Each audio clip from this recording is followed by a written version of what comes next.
बिल्लू और चालाक केसरी। एक दिन स्कूल में। रीपा, स्कूल का लंच ब्रेक है, गन्ने खा लें? केसरी, ये बहुत मीठे हैं। गन्ने के छिलके लॉन में फेंक दो। लेकिन अगर प्रिंसिपल ने देख लिया तो वह नाराज हो जाएंगी। यहाँ कचरा फैलाना मना है। वह नहीं देखेंगी, वह अभी अपने कमरे में जरूरी काम में व्यस्त है। कमाल है। दोनों सारे लॉन में कूड़ा फैला कर चल देते हैं। आओ, अब चलकर हाथ धो ले। जोजी उन्हें देखती है। अरे, केसरी और रीपा ने लॉन को गंदा कर दिया। बिल्लू और जोजी। जोजी, देखो, मैं 2 चॉकलेट्स लाया, हम दोनों एक एक खाएंगे। बिल्लू, ये क्या हो रहा है? प्रिंसिपल आ गई। मैडम, क्लास में कुछ खाने को मना है, पर बाहर खाने पर तो कोई आपत्ति नहीं। खाने पर कोई आपत्ति नहीं, मगर गन्ने के छिलकों से स्कूल का लॉन खराब करने पर है। लेकिन गन्ने हमने नहीं खाए। एक तो तुमने लॉन खराब किया, दूसरे झूठ बोलते हो। सारा कचरा इकट्ठा करके कूड़ेदान में डालो, यही तुम्हारी सजा है। और फिर बिल्लू और जोजी को सारा कचरा साफ करना पड़ता है। जोजी, कोई चारा नहीं, आओ लॉन साफ करें। तभी केसरी वहां आता है। गन्ना खाए कोई, छिलके साफ करे कोई। इसी केसरी ने छिलके बिखराए थे बिल्लू।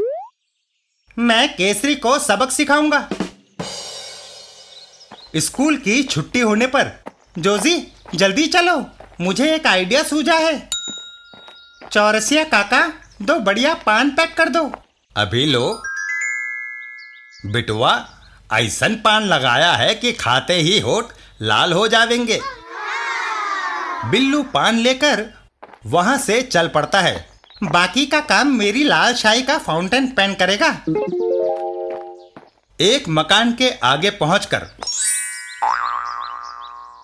तुमने लाल शाही से रुस्तम दादा की दीवार पर धब्बा डाल दिया। उसने मकान को अभी पेंट कराया था। तुम जाकर मकान मालिक से कहो कि उसकी दीवार खराब हो गई है। जोजी घर के अंदर चली जाती है। तभी केसरी और रीपा वहां आते हैं।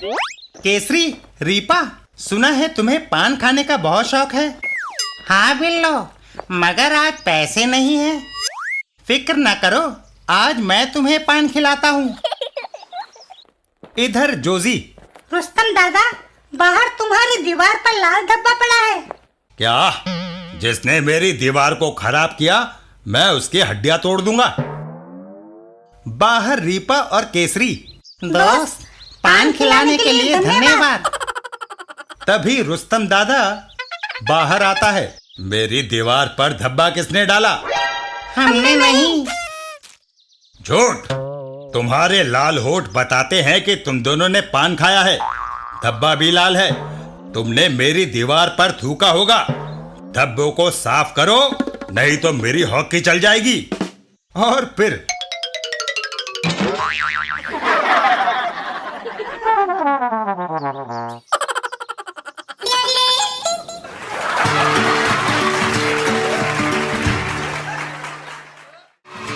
चाचा चौधरी की मूर्ति। चाचा चौधरी।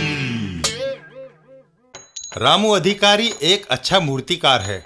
चाचा चौधरी एक दिन उसका स्टूडियो देखने आते हैं। अरे भाई रामू, क्या कर रहे हो? चाचा जी, मैं एक मूर्ति बना रहा हूँ। चाचा चौधरी मूर्ति को देखते हैं। वाह, कितनी सुंदर मूर्ति बनाई है। सचमुच तुम एक अच्छे कलाकार हो। चाचा जी, अगर आप थोड़ा समय दें तो मैं इससे भी बढ़िया आपकी मूर्ति बनाऊंगा।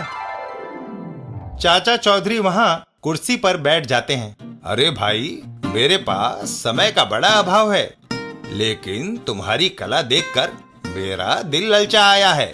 मैं बैठा हूँ, बनाओ मेरी मूर्ति। वाह, ये हुई ना बात।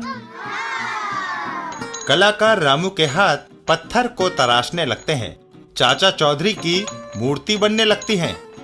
कई दिनों तक रामू की छैनी और हथौड़ा पत्थर पर चलते रहते हैं।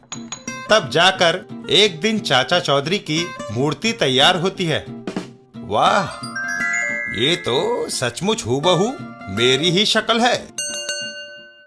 मूर्ति को ट्रक द्वारा चाचा चौधरी के घर पहुंचाया जाता है और उसे अहाते में रख दिया जाता है। इसे देखकर आश्चर्य होता है। वाह चाचा जी, ये तो बिल्कुल आप जैसी शक्ल है। उधर खट्टू और मट्टू, दो बदमाश, चाचा चौधरी के खिलाफ योजना बनाते हैं। चौधरी ने हमारे कई साथी जेल भिजवा दिए, उसका जल्दी खात्मा न किया तो हमें भी बड़े घर भिजवा देगा। हम उसके घर चलते हैं और उसे कुत्ते की मौत मार डालते हैं। दोनों बदमाश चाचा चौधरी के घर पहुंचते हैं। चाचा चौधरी वो बैठा है, बिना कोई मौका दिए उसे पिस्तौल की गोलियों से भून डालो। और तभी एक बदमाश अचानक से दीवार के पीछे से निकलता है।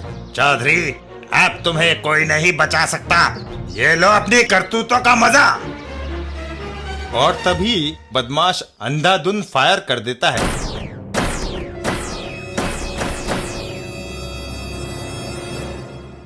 हैं? मैंने अपनी पिस्तौल की 6 गोलियां उस पर दाग दी, फिर भी वो बैठा मुस्कुरा रहा है। आंखों पर विश्वास नहीं होता खट्टू।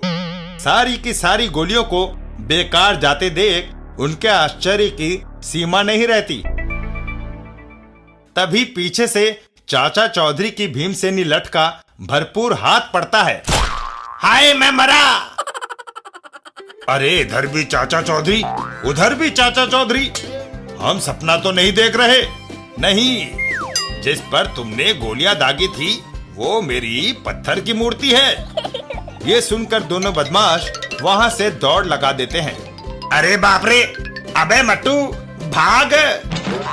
चाचा चौधरी और साबू, वो दोनों बदमाश भागने न पाए। जो हुकुम चाचा जी। और साबू झट से उन दोनों को घेर लेता है। अब तुम बचकर नहीं जा सकते। साबू उन दोनों को मुट्ठी में जकड़ लेता है। इनको यही मसल दूं? नहीं साबू, इन्हें पुलिस स्टेशन छोड़ाओ।